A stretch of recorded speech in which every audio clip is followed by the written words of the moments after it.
Assalamualaikum dan hai semua.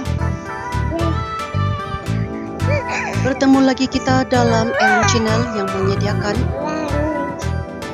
gosip-gosip artis Malaysia dan luar negara. Jangan lupa like, komen dan subscribe. Sejak sah bercerai dengan pelakon Nur Fazura pada Oktober 2024, Fatah Amin 34 menjadi tumpuan ramai apabila digelar sebagai duda hot oleh netizen. Gelaran ini timbul selepas beliau kembali aktif di media sosial termasuk secara langsung di TikTok yang mendapat sambutan hangat daripada peminat wanita. Baru-baru ini, Fatah telah memuat naik sebuah video di laman akaun TikTok menunjukkan dirinya kelihatan santai dan bergaya telah menarik perhatian ramai netizen wanita yang memuji penampilannya.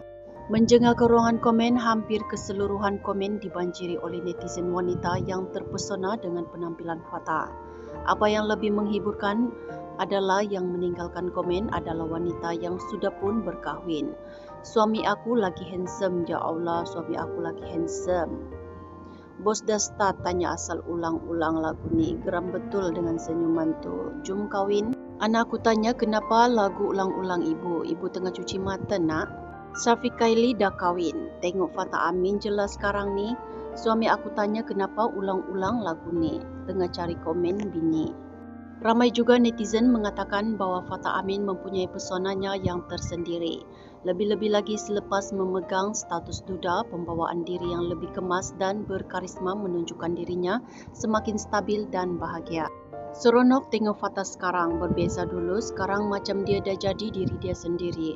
Ni dah tidak kontrol-kontrol, masing-masing boleh bahagia dengan cara sendiri. Kiflay Fatah Amin. Masa dengan Fazura, kenapa aura segak tu hilang? Tak minat nak ikut, tapi sekarang ni FIP je muka kau Fatah, acik ulang-ulang. Nampak bahagia Fatah sejak kebelakangan ni ya. Tak payah buat caption sindir-sindir. Abang Long nampak ceria setelah dapat title Duda.